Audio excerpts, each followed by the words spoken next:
Welcome to this week's Treasury Career Corner podcast, where I interview Treasury professionals about their Treasury careers. Each and every week, I talk to treasurers about how they built their careers, where they are now, where they see both themselves and the Treasury profession going to next. Let's get on with the show. Welcome to this week's Treasury Career Corner podcast, where I interview Treasury professionals each and every week about their Treasury careers. This is a bit of a different one. It's a special episode. Our first ever Treasury Career Corner live in person with Jackie Bowie, getting that right, the managing partner, head of EMEA at Chatham Financial. Now, I'll get Jackie to describe who Chatham Financial a little bit later, but just to give you an idea, global leader in financial risk management, specializing in debt and derivatives markets. They combine expert services with technology, help clients across various industries. So we're going to bring this back to you as treasurers, why this is important. It's a description of Chatham, but also about Jackie and her career. So Jackie, how did you first start in finance, treasury? Over to you. Yes, so I started my career actually in asset management. Having done economics and finance at university, I knew financial markets was where I wanted to be. I did have a very short stint in a pure economist role at RBS and decided that whilst I loved economic research, I didn't want to spend my days writing about things that no one would ever read. So decided that my career would be better placed going into what I call the real money decisions. So still really interested in financial markets and economics, but wanted to go into using that expertise and knowledge to actually make decisions. So I did 10 years in asset management. So that was in listed equities, and I did US equities. I'm going to pinpoint what age I am because I managed a tech fund through the late 90s. So the whole boom and bust. Completely career defining in so many ways. I then made the switch into the pure derivative market, into consultancy in 2003. And that was really a combination of having done 10 years in asset management and loving it, but could see the industry going in a way that I didn't think was right for me. Right. So really quite a big career shift, and just in my kind of personal life. I'd got married, I'd had my first baby, and I was thinking I wanted a career where I was in a bit more control of my own destiny. So moved to a small consultancy firm called JC Rathbone Associates, and just went on such a great ride with them. It was a small entrepreneurial business, very client focused, across the UK, a little bit in Europe, a little bit in the US. Took that business through 2 management buyouts, 1 private equity backed. Again, huge learning experience with that. You think you know everything about finance until you are at the centre of a private equity backed transaction when you're leading it. And then ultimately the sale to Chatham of the business. And when you're acquired by another larger competitor, I always get asked the question, well, how did you move from being in charge of everything to then being part of a leadership team? But the transition was really smooth, despite COVID that came in the middle of all of that. So when I say I've been in financial markets for 30 years, but it's been so different if you think of the different phases and all the things that have happened in the market in that time. So that's where I landed, where I am today. And Chatham itself, I know the company, you guys, very kind sponsors of a lot of our events. And one of the key things is when you then, and I hear Sarah and yourself talking to our clients and explain what Chatham do, what do Chatham do for treasurers, and what's the, who are Chatham, if you like? Yeah, so I think the role of the treasurer, if we kind of turn it back to them, I see as, and from my vantage point, it's such a diverse role. And I think to be best in class in cash management, debt capital markets, FX hedging, commodity hedging, interest rate hedging, is diverse. So the work that we do with CFOs and with treasurers, and that would be across corporate clients, which is where you see us most, but also in funds, private equity sponsors, real estate. And we are completely independent, so we're agnostic to your counterparty, to the strategy. Our job is to come in. And the way that treasurers would, or CFOs would deploy our expertise, sometimes it's for something very specific. It's event-driven, something has happened, and they want to bring in resources and specialist expertise. So an example might be a business that's been a carve out from a larger business. So it's had a parent kind of treasury set up in operation, and now it's kind of a little orphan and doing its own thing. And Chatham would come in to do a project on looking at their treasury setup and looking at their exposures and really setting them on the pathway for a best-in-class treasury setup. So some of them will use us as a bit of an outsourcing solution. Some are coming with very project-specific. Some will say, my role being so diverse, and I've got the liquidity management under control and the debt capital markets, but actually I want someone who's in the market every day for derivatives. So for that part, I'm going to bring in your expertise. So it is a real mix. Chatham do also put people out in secondment from the team. So they'll go and sit inside the client. And that's where it's a much more kind of end-to-end type support. I think the other part of it, though, you mentioned just in the introduction about the kind of platform and the tech solutions that sit behind. And that's the bit that's really exciting for me. I've come at it from a pure markets perspective and the advisory side. Chatham have tried to listen to what their clients' needs and wants are, and have built a whole tech solution around debt, derivatives, liability management. And that moves into why is that important? It's around valuations and hedge accounting, reporting, transparency, everything in that. So it's not a full stack TMS.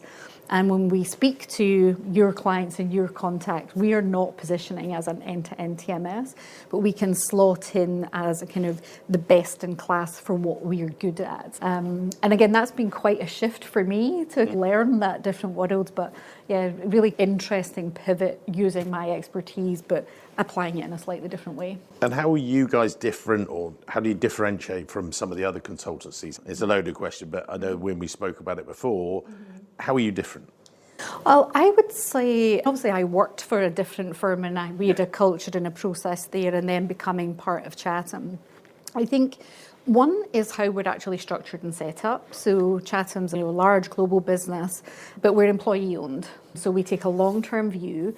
Everything is built on long-term client relationships. We're not chasing just transaction by transaction, which makes us a little bit different. I do also think, and whenever I do interviews like this and I do things on other media broadcasts, we really want to be at the forefront of leading through education. And if people take something from that and don't ever use us as a partner or advisor, ideally, obviously, we would love to be getting business. But everything we do, we really lead through. This is what we know. This is the knowledge that we have. How can we take that to market and share it? Because despite all the changes in regulation over the years, and I've seen many of them in my career, the derivative markets are still pretty opaque. And there's still a feeling that it leans more towards kind of bank favour as opposed to end user favour, and we are sitting on the side of the end user to rebalance that information. And you mentioned that, and actually I wanted to dive in. You've had this 25-year career across the financial markets. You talk about the opaqueness. What other changes have you seen? You talked about the .com bubble and burst, but more on the capital market side. What have you seen as it relates to Treasury? How have you seen that evolve? Yeah, I think if you, going from the financial crisis, and there were things that changed in the markets prior to that, but the financial crisis being a really big pivot in terms of the focus on the lack of transparency in certain markets. And obviously the regulators at the time were very focused on kind of systemic risk in the financial system, as we saw through the banking collapses in the financial crisis, and a real lack of understanding of how that was rippling out through the financial system and the real economy. And I think you and I had a bit of a joke that everyone should have to watch The Big Short. Yeah. It's a good kind of training for graduates and analysts coming in to really, the whole complexity. So the regulation was aiming to try and pull all that apart and make everything more transparent. I think in certain circumstances it's probably gone a bit maybe too far.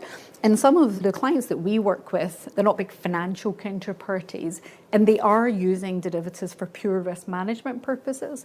And they're caught in this web of increasing reporting and compliance, etc. So that's been a big shift. And in fact, the point I was making about building out some of the tech solutions is also to address some of that. It's a requirement to have a complete handle on exposures and counterparty risk too. So I'd say that was certainly one of the big shifts that impacted the business that I do every day. I mean, again, going back to the financial crisis, one of the big repercussions of that for anyone that was around in that time is the banks, the UK banks in particular, did get into a little bit of hot water with big negative mark-to-market positions from their borrowers and having to try and refinance debt at lower LTVs, but then also having to take into account this liability that was on the derivative. And that then spawned years of catch-all of kind of swap mis-selling. And I was involved in some of those situations from an expert witness point of view. So again, that independence, but being called in to give an expert opinion to say, was this derivative a risk management and was it properly explained to the end user?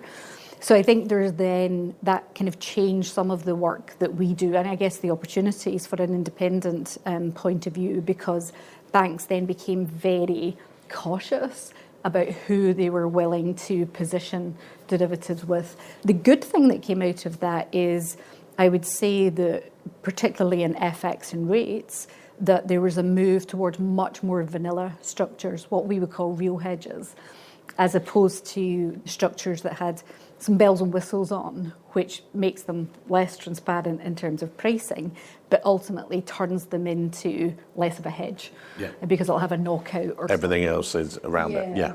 So it's interesting having conversations here with some of the younger people that weren't around then that say, but why would someone hedge their position using an instrument like this? They just can't quite understand it. And it wasn't, it's not something there. Mm-hmm. So how did current Treasury professionals prepare for those challenges?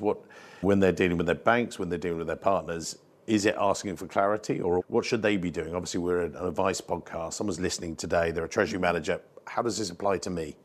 Yeah, so I think it depends if they are in a situation with multiple bank counterparties. That's a very different situation to a corporate treasurer that might only have one or two. We would say, but be canvassing input from all of your bank counterparties, because banks have good structuring teams. They can come up with really great ideas. And I think what happened again just after the financial crisis was banks would produce more documentation around the structures, but we would joke and say, there's just more disclaimers and non-reliance clauses in that, as opposed to an explanation as to what it is.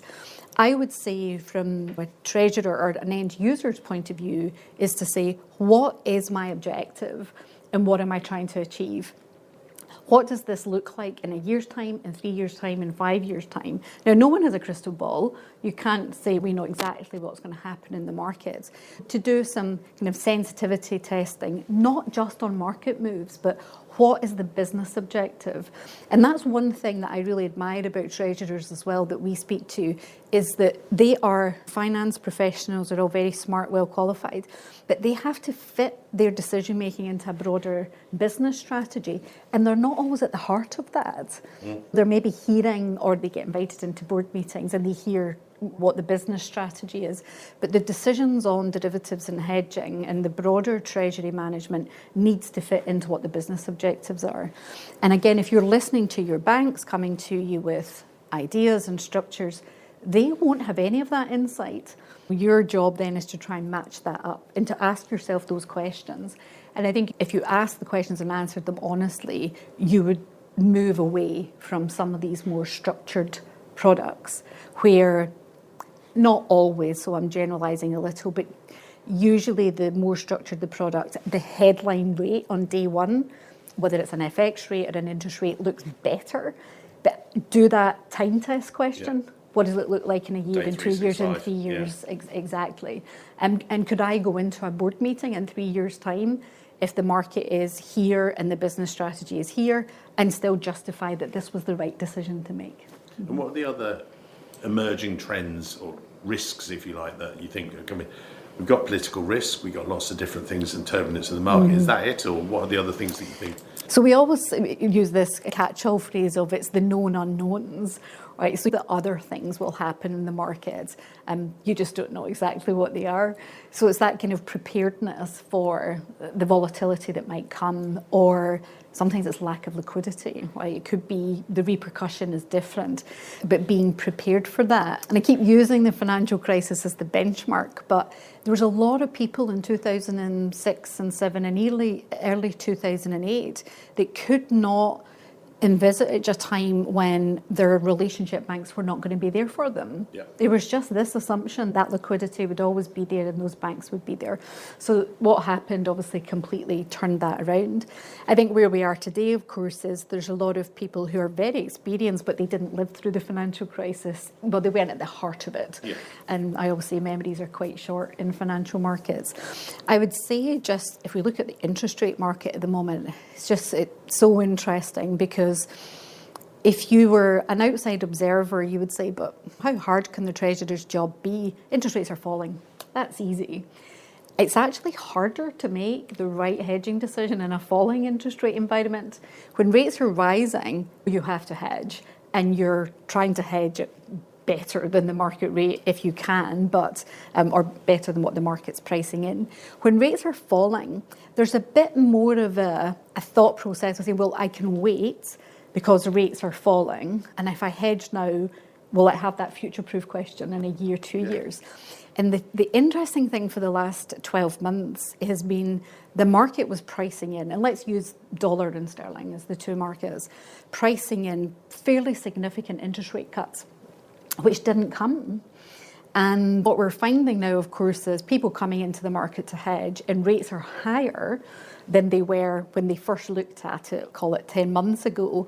And they're saying, but rates have come down, as in spot. Yeah. So central banks have cut rates, yet my fixed rate and my swap is higher. And it's that whole question again of what is the market pricing in? What does my business plan say? If I could lock in at that rate, don't try and make the call on the short-term move in the market, because we've been proven wrong on that. And again, even just a few weeks ago, people were talking about the Fed are going to cut, market's still expecting 225 basis point cuts. And we were saying, but let's assume a scenario where they don't cut. Yeah. Because that's quite likely. It's not like the kind of worst case scenario. That it's quite likely that they don't cut at all. What does that look like given what the market is pricing in? I would stick with my comment that I think it's actually harder to be brave and make the right hedging decision on rates when rates are falling.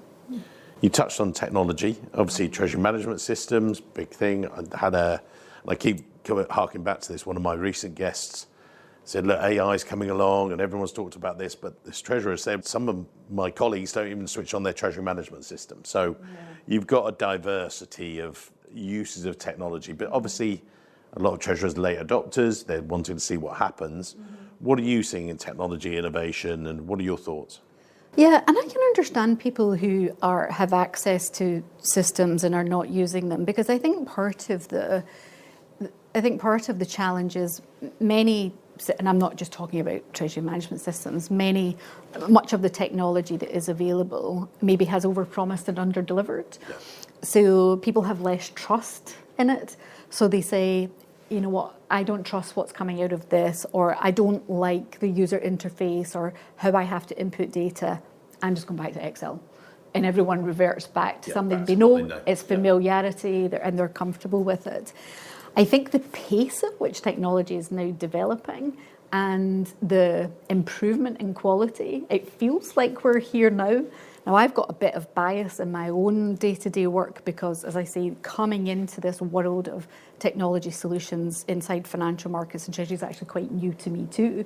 And I've loved learning all about it, and it is amazing how much technology has moved on. I would say that there seems to be more confidence and then this is just based on my sample of clients that I speak to, that some of the systems that are now available in the market, that they can have more trust in them. So that should lead to better user adoption, right? Once you then layer on the whole AI part, I think the trust element just blows up because people are like, oh, I don't trust it. Where is that information going once it's in the bot or the system? I know we're very cautious about it here. You don't want to be, you can't give away sensitive information. But actually, I was having a conversation this morning with my husband, and he was saying that he was on a call and they asked if they could use this. I won't mention the name of it, I don't want to promote, but this specific AI tool that would basically record and then summarize the conversation. And at first I said, well, like a transcript. We've been doing that for years. That's not very forward thinking. And he said, no, they finished the call after 45 minutes. Within 30 seconds, it was, here are the key takeaways, 5 bullet points. Here were the key numbers that were discussed. And he said they were all right bar one, where a 6 had become a 0 or something, but someone proofread it.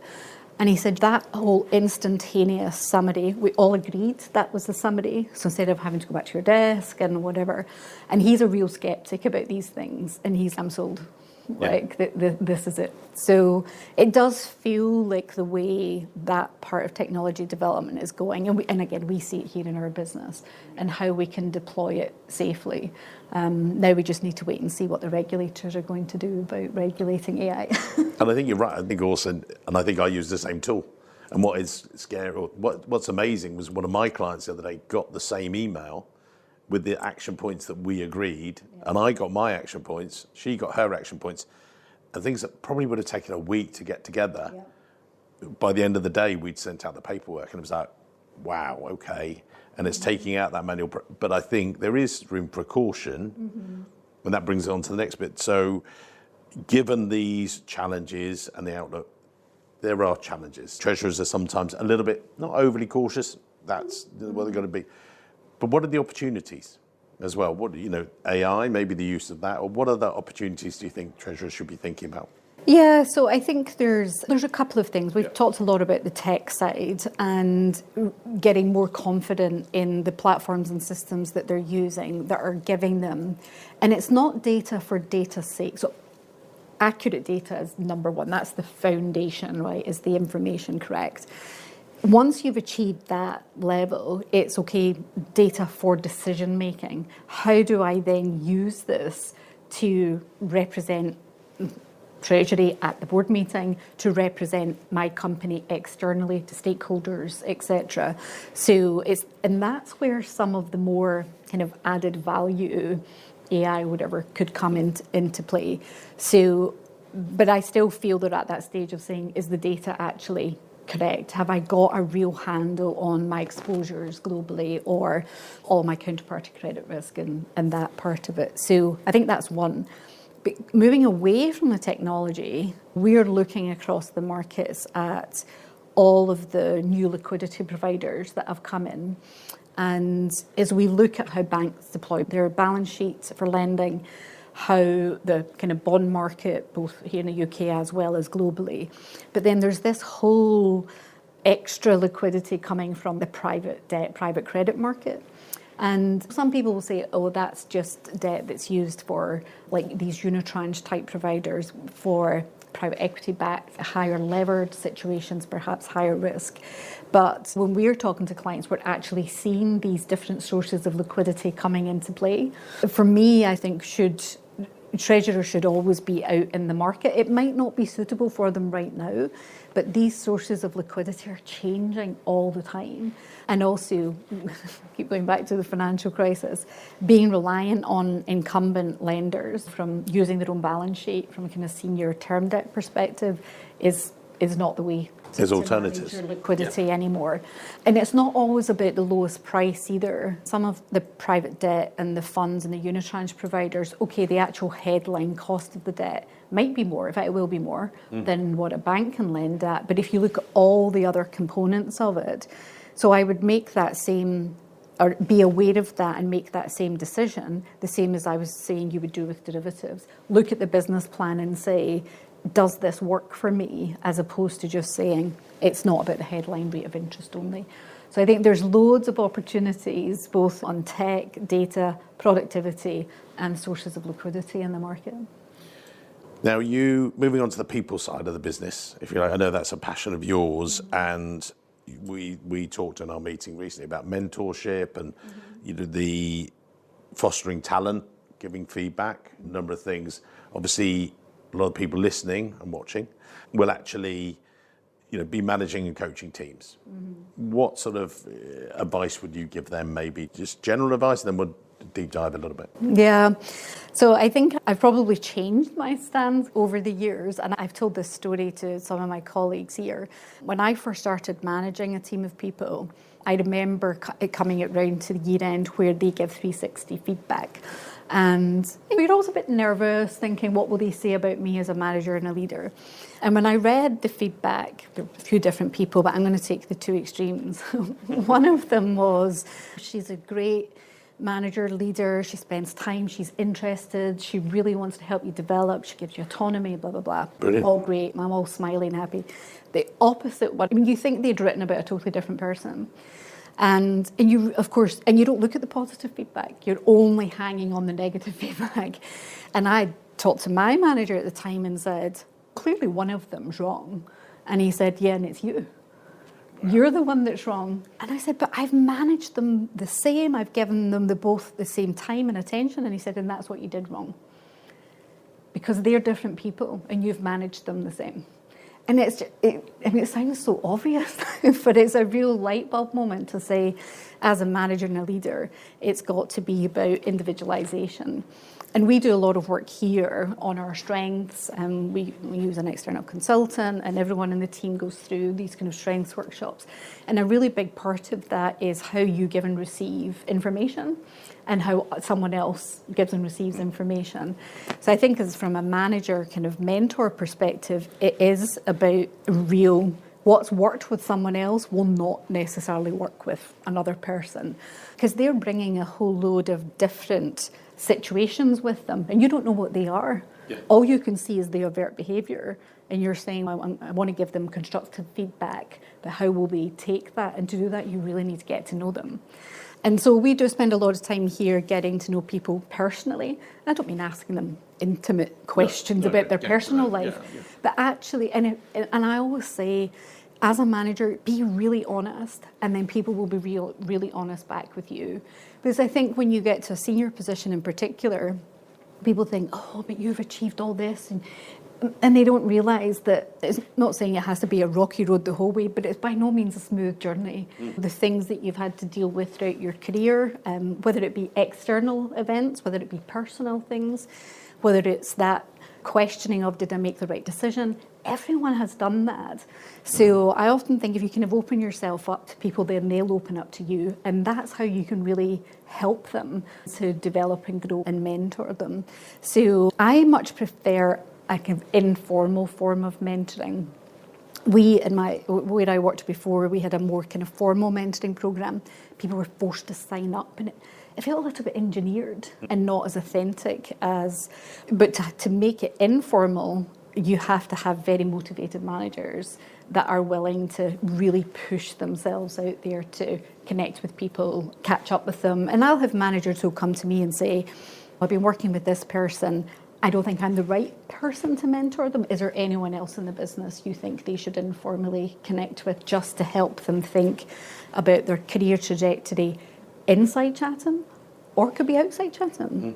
Some people will come and say, I'm not sure this is the career for me. And again, I don't take that personally at all. Yeah. And you must see this all the time. I do, and our salary survey proves it. This is one of the things. So when I get this, and I had this with this US group of treasurers, just post-lockdown, they were asking me, they're saying, oh, we've got all these problems with our staff. What do we do? I said, well, it's really easy. It's all about you. And they were like, what? I said, look, these are the reasons people leave. And I said, if you go back to them and ask these 3 questions, how am I as a boss? And be prepared, exactly as you said, for the feedback. Also, asking the people about their career progression. Where do I go next? But it's your responsibility, not just theirs. Yeah, they shared. And the other one was work-life balance, which is also an interesting one, because I'm going to come back to that as well. But that's what I see as well with the treasurers. And the fact is, we survey 1,400 people. We have the facts and figures, but also it's a market survey, so we actually understand that. And you're, testament to it as well, that you're having that 180, 360 feedback. Yeah, as I say, it's not always a comfortable position to be in, but I've opened up to it. But going back to that work-life balance, what advice would you give to, you've managed it very successfully, what advice do you give to your team? What advice do you give to our listeners and viewers? Yeah, so I have to confess that I was asked this question in an interview before, and it went on a broadcast, and they cut out some of the bits I said and took... Don't worry, we're not cutting any bits out. We don't want that. Please listen to the full answer. And it was one of these ones that it ended up being broadcast very wide. And the sort of line was something like, don't chase work-life balance. And that's not what I said. Right. What I said is, there are times in your life and throughout your career where you are all in. And but if you love what you do, you don't crave the break from it. Now, you do need still to have downtime, because you need time to decompress, to reflect, to learn. But there are times where you're just all in, and you have to, learn to recognise that, but know when the pressure is off a little, that the to-do list never disappears. It replenishes itself constantly, and you have to learn to know when you can dial it down a little and take some time for yourself. And if I think throughout, and everyone's where they are in their personal lives makes a big impact too, but for me, early in my career, I had no responsibilities other than me. It was come to work, learn, work really hard. I did my professional exams, I did a part-time master's, I was all in, worked long hours, loved it. Just learning. Once I got married and had children, of course, then you have to say, okay, I have to pick and choose a little bit. And there are some times when your domestic and family commitments, whether it be to pets, parents, siblings, children, it doesn't matter. Everyone has a domestic responsibility. Then you have to learn to dial it back without feeling guilty about it. And that's hard, because you're like, but I should be doing this, or I should be doing that. And I think I eventually just got into this rhythm of telling myself that you cannot be always on all of the time, but there are times, and it could be a week or 2 weeks. If we're working on a really big client transaction, we're meeting deadlines, you're all in, and you're sacrificing your social life, your time at the gym, your time with your family. But as soon as that's done, then you're still working, but you just learn to dial it back a little. And what I was saying is, which was taken out of context, is if you put if you put a lot of emotional energy into, I need to have a work-life balance, to me, that's a waste of energy. Accept it. And if you're not willing to, then I'd say maybe you're in the wrong career. Find something that you're willing to have those sacrifices. And so you're talking there about getting that balance and being conscious of it, maybe. Yeah. How do I get them without, as you say, spending too much energy on it? You're, as you say to your husband, right, these next 2 weeks, by the way, it's all in, and then we'll have a bit more time. Or is that the way you manage it? Yeah, and it doesn't always play out exactly like that, but I'm very fortunate that I get to travel lots with my job, but that takes me away from home sometimes over weekends for travel. And I try and make sure then, okay, I'm coming back on Saturday morning, and then I'm not going to work at all on Saturday. Yeah. I might catch up a bit on Sunday, but really, and also I find, and it's probably an age thing too, that some of the problems that you're kind of grappling with, when there's always challenges and problems coming from clients, coming from running the business, that sometimes if you're too in it, you can't solve it. Yeah, you need to step back. Yeah, and it's so cliched, but it's true. And I find that actually, whether it's going to the gym, I do a lot of Pilates now that I'm older, not so much running. And I find those times when you're not actively thinking about it, that suddenly, and I'm not saying it's like light bulb, well, there's the answer, but it just starts to go into perspective a bit more. But I certainly was not like that in my 20s. No. I couldn't get that kind of introspection quite so much as I do now that I'm much older. So not quite at the end, and we'll come back to that later, but just before we get there, challenges for treasurers. You're talking to as many people as me in a different perspective, actually different angle, which is interesting. What do you see as the greatest challenges for treasurers? I know you're at conferences, you speak on panels, you speak on various things. What do you think they should be thinking about? What should they be preparing for? Gosh, it is so different. But I suppose we could pick up a couple of things that we've talked about already. So one is, I am just amazed at how diverse their role is and how they have to try and master all the different elements of that. I think it is a very confident treasurer that will come out for third-party help and support. And sometimes our involvement comes from the CFO or sometimes the board. And then we work very close partnership with the treasurer. So I think it's within that very broad role is understanding which bits you really love and being really good at them and not thinking that you have to be amazing at all the different parts of it. Sometimes when I speak to treasurers, and I'm going to throw the question back to you, is I'm always interested on what they believe their career trajectory is. Is it to become a more senior treasurer? Is it to move to another firm and be part of a bigger treasury team, so doing the same things but with a bigger team? Or is it the journey to CFO or something like that? The treasurers that I speak to, they'll maybe move company to company, kind of doing the same kind of thing, but maybe to the point I was making where if they're more interested in the capital market side, they might go and work somewhere where they're managing a big bond issuance program or something that's different. But I think from their perspective, it's that diversity of the role. It's getting behind the technology that will actually help them do their job and trusting that it's the right platform and system, and then thinking about their own career journey and where do they. And we've hired people here who've come from in-house treasury that then come into advisory consultancy, and then they get a really broad view of kind of good and bad and everything in between. A few people have come to me to say, I'm thinking about switching. So I think that's one of the challenges for treasurers as we think about this. What's the career trajectory and where do they want to go long term? And that's the answer. And the answer to that, I would say, the very definite, it depends. And what I mean by that is I get some treasurers who come to me and they want the career path to CFO. I think that is actually nowadays more open to them. I would say 10, 15 years ago, treasurers have put themselves a little bit in a box, a bit of a corner, got a bit of a pay rise. Now they're much more partnering with the business, and that's really helping them with their treasury careers and then their general finance careers. But there are also some treasury specialists, and they love treasury so much, they're going to stay within that, and there's nothing wrong with that.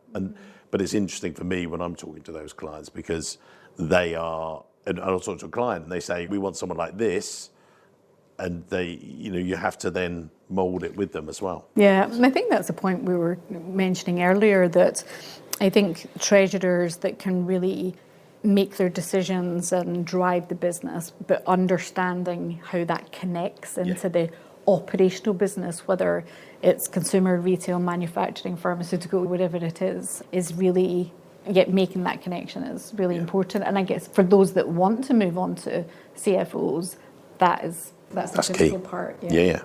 So I want to be respectful of your time. So we're going to put your LinkedIn details in the show notes so people can connect to you, and they'd be lucky to have you.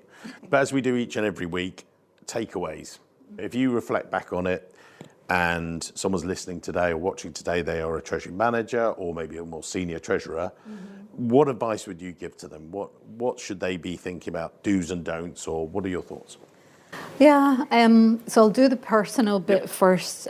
So, kind of bit of a repeat, but if you're in the job that you love and you want to be really good at, be prepared to make the sacrifices, but know that you can dial it back. It doesn't need to be always on all the time. Remember that if someone is mentoring you, that you still have the opportunity to mentor someone else. It might not always be in your professional environment. I've kind of informally mentored people that I haven't met professionally. You have met them through personal relationships. And I think that if you're in a treasury role, don't underestimate that people might hang on to your advice, even if it's not in a professional setting. But be prepared to take some of that tough feedback, especially if you're early in your career. It's not a negative, it's to help you grow and develop. And then from a market perspective, I'd say on the technology and development side, be more open about how much technology has developed in the last couple of years, and maybe be a bit more trusting of what it can do to help you in your role.